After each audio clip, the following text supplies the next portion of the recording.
Hi everybody, and welcome back to episode 2 of Born to Bloom. So this episode we're going to be talking all about timing, trusting in the timing of your life. I love to talk about this, so let's dive right in.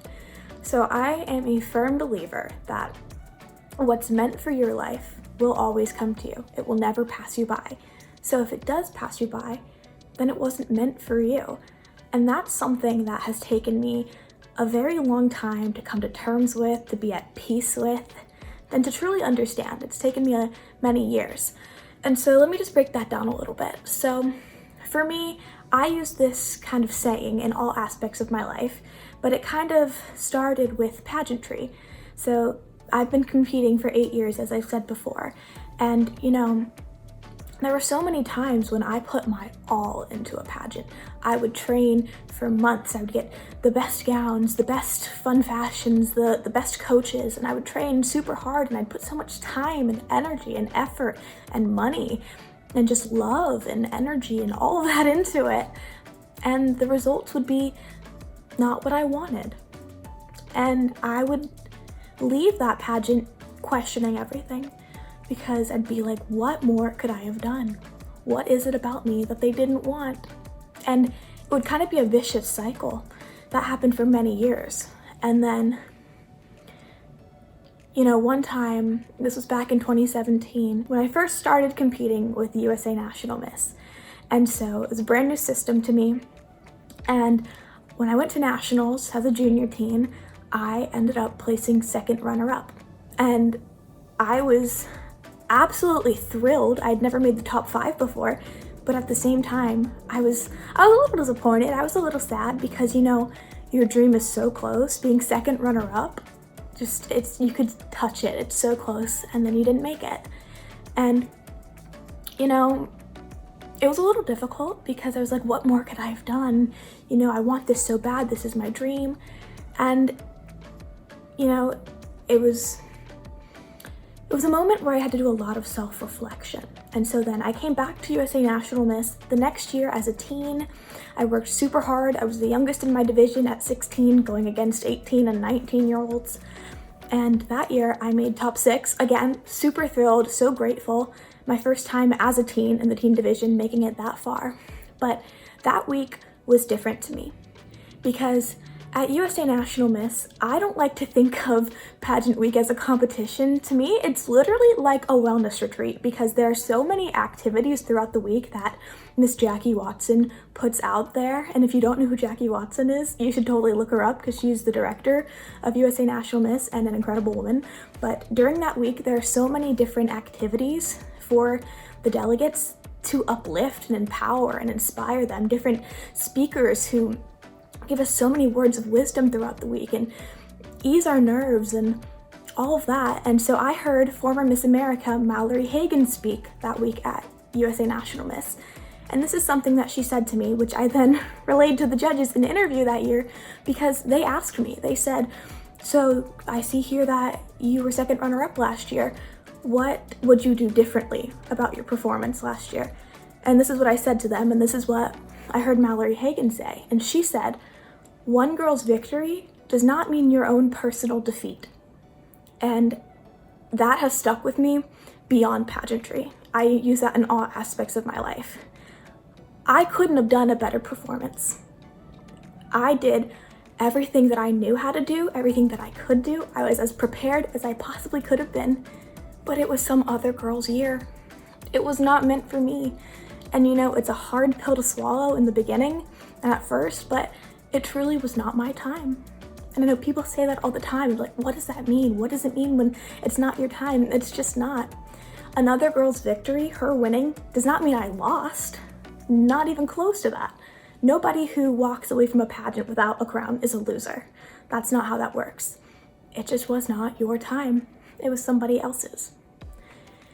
I think this is something that's so difficult for so many people to understand, myself included, for the longest time, because we live in a world of instant gratification.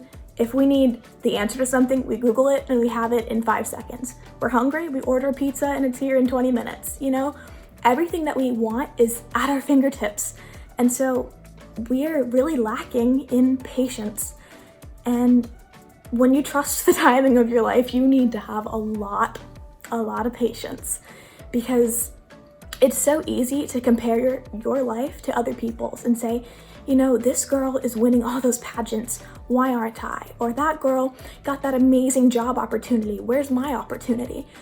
It's very easy to do that. I am guilty of it, and I'm sure a bunch of you out there are guilty of it too.